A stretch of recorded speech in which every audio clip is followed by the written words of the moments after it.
wong. Sampeyan yo ngowoh ayo. Yo bocah.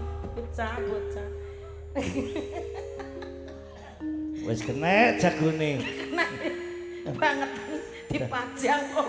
Lah iya wis kenek, pajang tenan bredes ngendok pite babon. Yo. Dablok. Sampai Ayo. Pite babon sampai kiyak-kiyak kok. Lah iya mesti niki nubyuk jago ayo kok ngarep. Lha kok iso nubyuk jago kok nguri.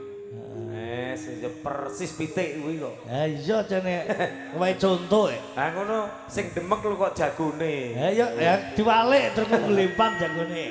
Nggih, matur sembah nuwun menika kala wau termasuk upacara adat pundi niki Kedung Bulus. Lho pilih wonten pinanganten niku wonten adat jagoan. Alhamdulillah berjalan dengan lancar dan tertib. Allahumma amin. Dumateng ngarsanipun para undangan amargi wekdal menika sampun sonten siaran niku mangke dalu mawon nggih mangke dalu mawon siaran sakmenika sampun wancinipun kawiwitan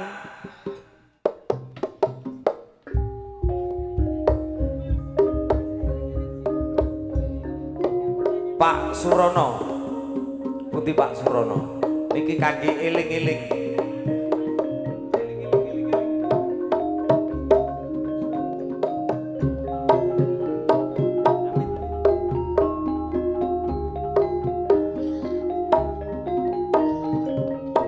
kula suwun Pak Surono Bu Surono karo ngantene karo rada macak mangke kula keken lenggah teng mriki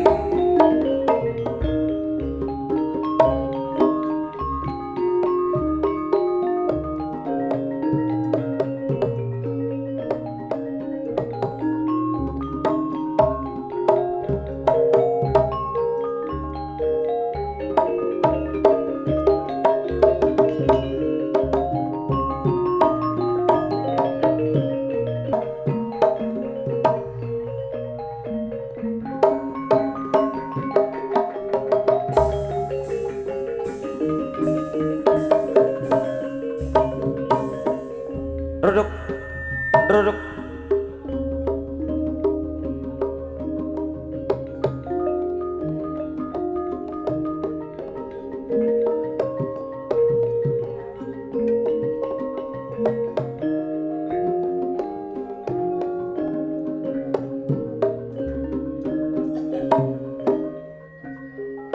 Assalamualaikum warahmatullahi wabarakatuh.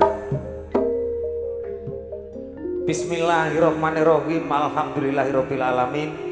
Wassalatu wassalamu ala asrofil anbiya'i wal mursalin Sayyidina wa maulana Muhammadin wa ala alihi washabihi ajmain amma ba'du. Wabil khusus wonten ing ngarsanipun Bapak Surono saribit kalian Ibu Tumirah ingkang satu bagya mulya. Sumrambah wonten ing ngarsanipun para sesepuh bini sepuh aji sepuh ingkang tumapak wonten ing tlatah Kedung Bulus ingkang satuhu dahat kinurmatan. Lan boten kasupen wonten ing ngarsanipun para undangan kakung Sumawana Putri ingkang kinabekten. Saderengipun monggo kita muji syukur wonten ing ngarsanipun Gusti ingkang Maha Kawasa.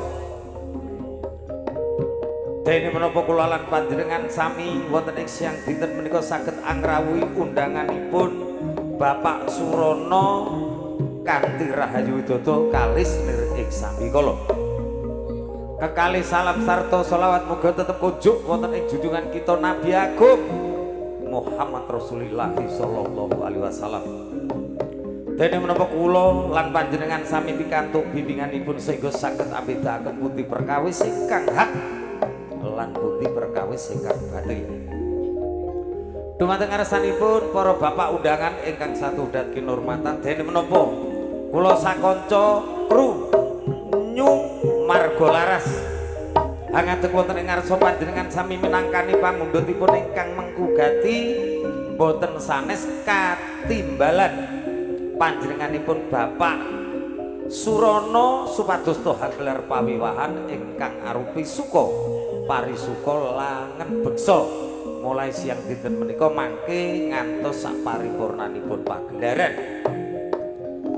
kangge anyeng kuyung nyumarga laras pramugari cacahipun setunggal namung kula piyambak Bapak Sumantri saking Modo. Dene para waranggana wonten bintang tamu saking Bojonegoro inggih menika panjenenganipun Nyi Waryati kalian Nyi Kusnul saking Telatah Kadipaten Bojonegoro. Kadipaten Nganjuk minangkani bintang tamu saking Nganjuk inggih menika panjenenganipun Mbak Retnowati. Ingkang saking Kadipaten Lamongan salah setunggalipun waranggana senior Kadipaten Lamongan Mbak Violin Alsiwi saking Telatah Kadipaten Lamongan. Wonten kangge anyeng kuyung wonten isang dinten menika karegengaken Heri Wijaya Professional Sound System saking Lamongan lan ugi kaliput kalian Salma Multimedia saking Telatah Kedungadem Bojonegoro. Alhamdulillah si tapak maut siang dinten menika wonten ing tengah-tengah kita minangkani pengendang profesional saking Jawa Timur ingkang ajejuluk Cak Jairin Pribadi. Dene wiraswara Cak Sukri Wibisana Nyu marga laras ingkang kasepuhan panjenenganipun Abah Ratno lan ugi koordinator Cak Hadi Susilo. Dumateng ngarsanipun para undangan monggo kita sedaya anyeng kuyung hajatipun Bapak Surono sakeluarga mugi nyumarga laras mulai dipun gelar ngantos sak paripurnanipun pagelaran mugi tansah pinaringan rahayu widodo boten wonten alangan setunggal menapa. Menika ingkang saged dalem aturaken mbok bilih wonten cicip cewet ageng dalem matur mugi para undangan sedaya saged apluturaken sedaya kalepatan kala wau. Monggo kita sami asesanti jaya-jaya wijayanti rahayu widodo kalis nir ing sambi kala. Ihdinas siratal mustaqim billahi taufiq wal hidayah wal ridho wal inayah. Wassalamualaikum warahmatullahi wabarakatuh.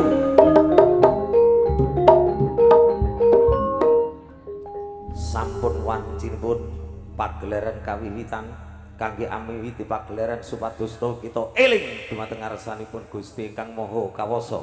Monggo kita buka kanthi gending eling dados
kita kudu tansah eling bapak ibu kula warga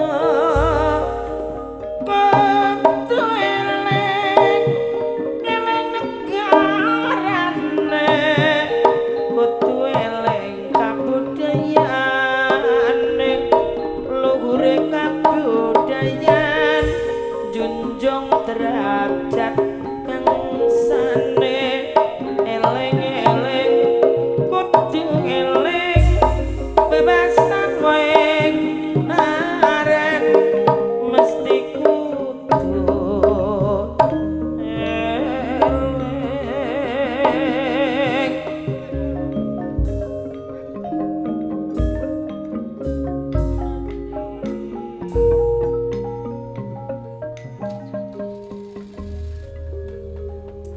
Iji eling-eling paripurna adicara ingkang salajengipun inggih menika lampahipun sampur penghormatan.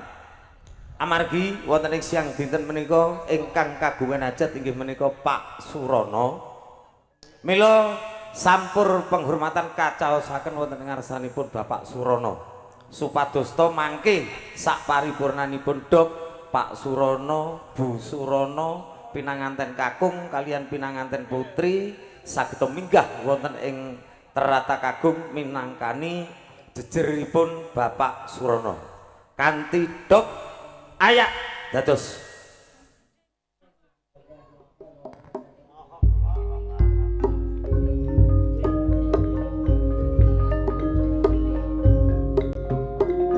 Ring nata garawa risang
monggo ingkang kagungan hajat Pak Surono, Bu Surono, terus pinanganten kakung kalian pinanganten putri lenggah dateng mriki.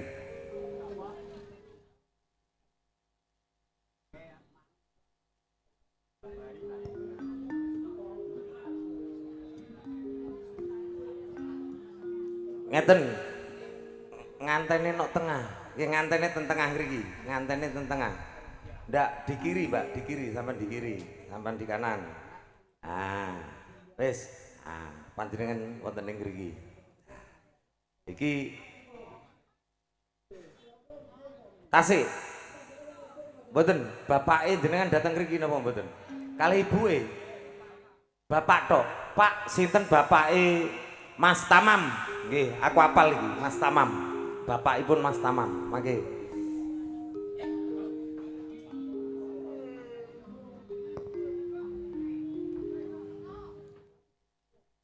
Oh nggih niku diaturi kursi munan. Niki minangkani ngibingipun ingkang kagungan hajat, nggih ngibingipun Pak Surono. Monggo Mbak Waryati waranggonane posisine rada nengah. Apa-apa dipemeng kok nek garing dia selepno lho. Dipemeng kok nek garing sore diselepno. Nek wis kletuk ngono diselepno. Terus diliwet. Kena liwete tandake. Yo. Diliwet jenengan klopone. Tak liwet anune apa tuh Cak ya? Menire to. Kinor pita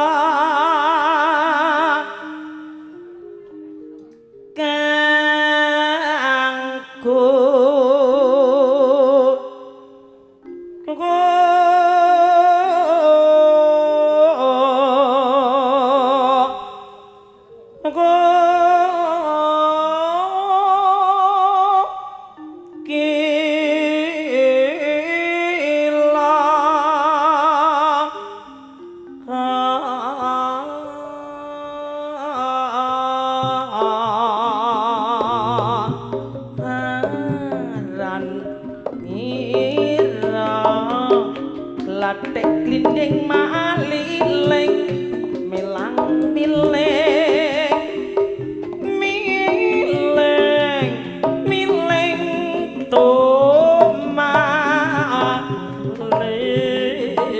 liling jobe pa calurutan goniro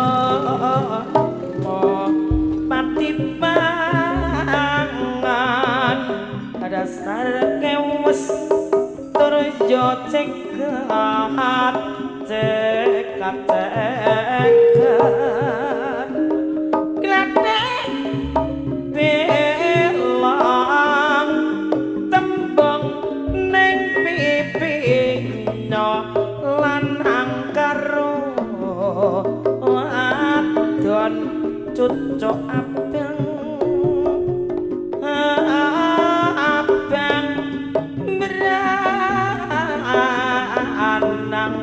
manuk podang layang layang layang layang mencelok neng dhuwur pang ya bapak ulu kuning seleret ireng tora mantep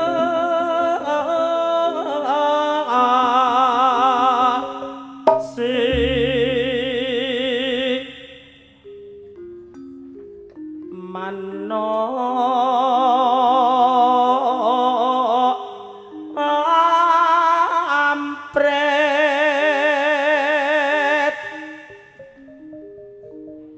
prit prit bateng serowit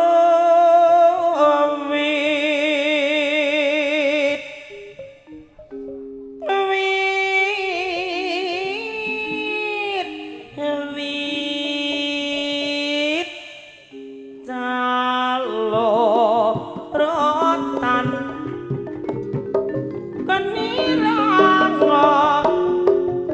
pangan piuk podo ambiuk piuk podo ambiuk piuk podo ambiuk ambiuk kaning pasawakan nyucuki parirayangan nyucuki parirayangan telingan neng pojokan konangan bapak tani mingat mingut mingat mingut tambah sengut ngelati parineka